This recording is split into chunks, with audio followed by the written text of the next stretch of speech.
आते जाए आगे आई तरफ एक दूसरे को धक्के मत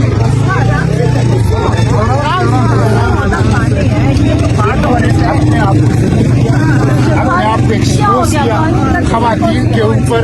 इस दिसंबर के रातों में ठंडा पानी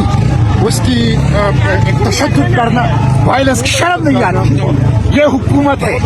ये इतने बेगैरत है कि इनसे चंद खवातीन जो अपने भाई की रिहाई के लिए एक जायज मुतालिबा लेकर उठे हैं और उनसे मुलाकात चाहते हैं, सिर्फ मुलाकात के लिए आए हैं। ये न सिर्फ मुलाकात नहीं करने दे रहे,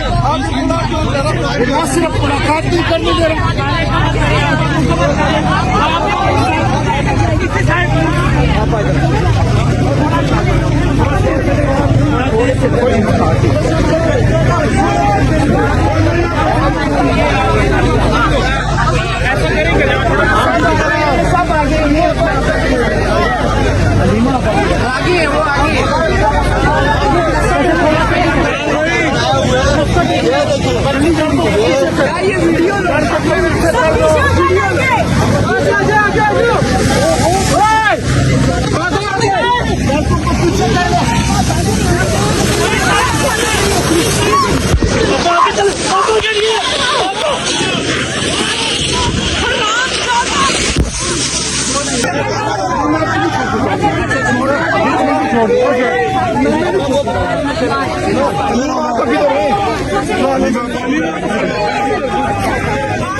आते जाए आगे आई तरफ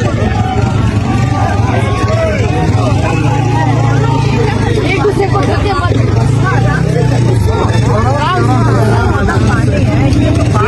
अपने आप को एक्सपोज किया खवातीन के ऊपर इस दिसंबर के रातों में ठंडा पानी उसकी एक तशद्दुद करना वायलेंस की शर्म नहीं आती। ये हुकूमत है, ये इतने बेगैरत है कि इनसे चंद खवातीन जो अपने भाई की रिहाई के लिए एक जायज मुतालिबा लेकर उठे हैं और उनसे मुलाकात चाहते हैं, सिर्फ मुलाकात के लिए आए हैं। ये न सिर्फ मुलाकात नहीं करने दे रहे, न सिर्फ मुलाकात नहीं करने दे रहे।